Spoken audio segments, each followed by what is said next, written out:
ketika sudah menyaksikan sampai ke tahap kepada mata hati, maka hilang.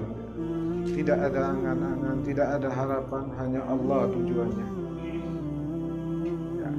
Bahkan terkadang sampai lenyap, hilang. Dia tidak sadar dengan diri dia. Yaitu seperti yang kita ceritakan, Urwah bin Zubair, bagaimana digergaji, tulang digergaji, dia tidak sadar. Diri dia hilang, bahkan sekitar dia tidak merasakan apapun. Sayyidina Ali bin Abi Thalib ketika harus dibelah, ya, hilang semua, dia tidak merasakan irisan pisau itu, tidak merasakan. Urwah bin Zubair gergaji, tulangnya digergaji, dia tidak merasakan. Sayyidina Ali bin Abi Thalib tidak merasakan irisan pisau untuk membelah, mengeluarkan anak panah, lenyap. Ada satu saat dia hilang, dia tidak lupa, hanya Allah. Imam Ali Zainal Abidin juga pernah ketika rumahnya terbakar, dia dalam rumah salat. Orang ribut, imam, rumah kamu terbakar, dia dalam salat.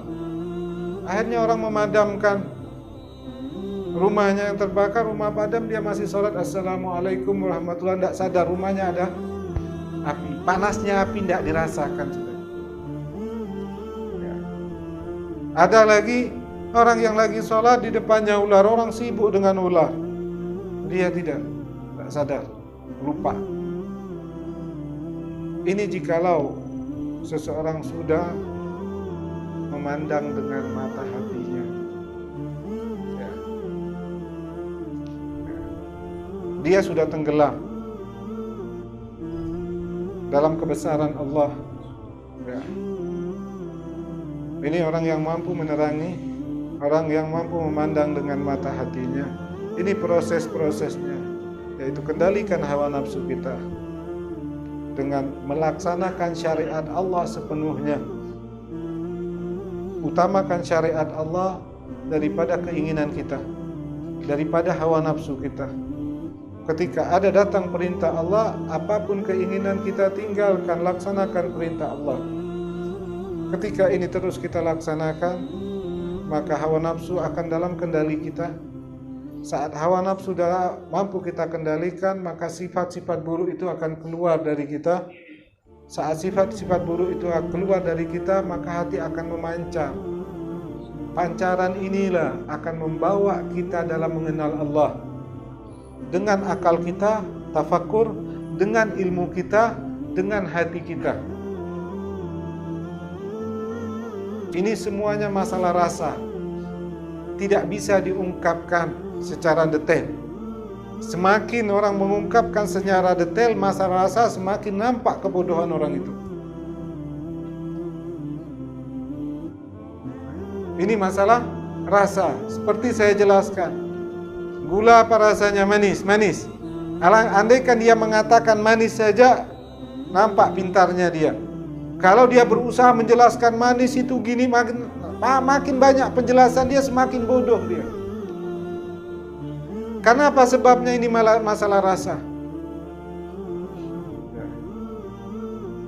Jelas ya ikhwan. Jadi bersihkan hati kita, kembalikan hati itu pada keasliannya. Maka hati itu akan mampu mengenal Allah dengan akal, dengan ilmu, dan dengan mata hati.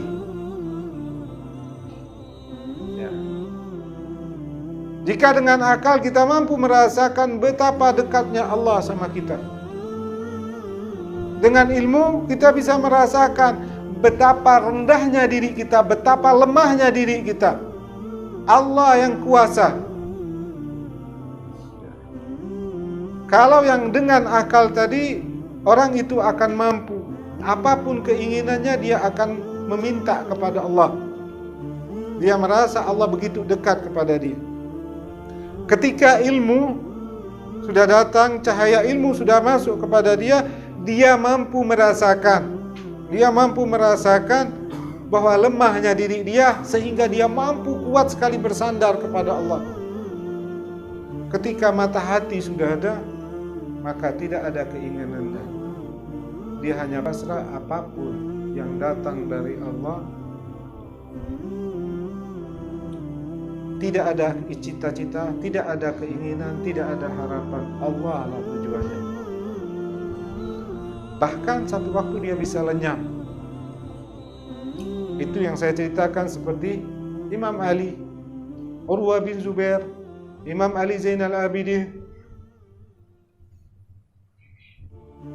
Jelas ya kawan. Semuanya perlu mujahadah. Semuanya akan kembali kepada hati kita. Kegelapan hati ini membuat kita terhijab semuanya. Apapun yang kita pikirkan tidak mendekatkan kita kepada Allah. Apapun ilmu yang kita dapatkan tidak juga mendekatkan kita kepada Allah. Karena kita masih terbelenggu dengan hawa nafsu kita. Sifat buruk tidak juga lari dari kita. Karena kita masih terbelenggu hawa nafsu kita. Oleh karena itu, apa yang harus kita lakukan? Kembali kepada Allah, menangis di hadapan Allah, minta kepada Allah, laksanakan semua perintah Allah, kembali kepada syariat.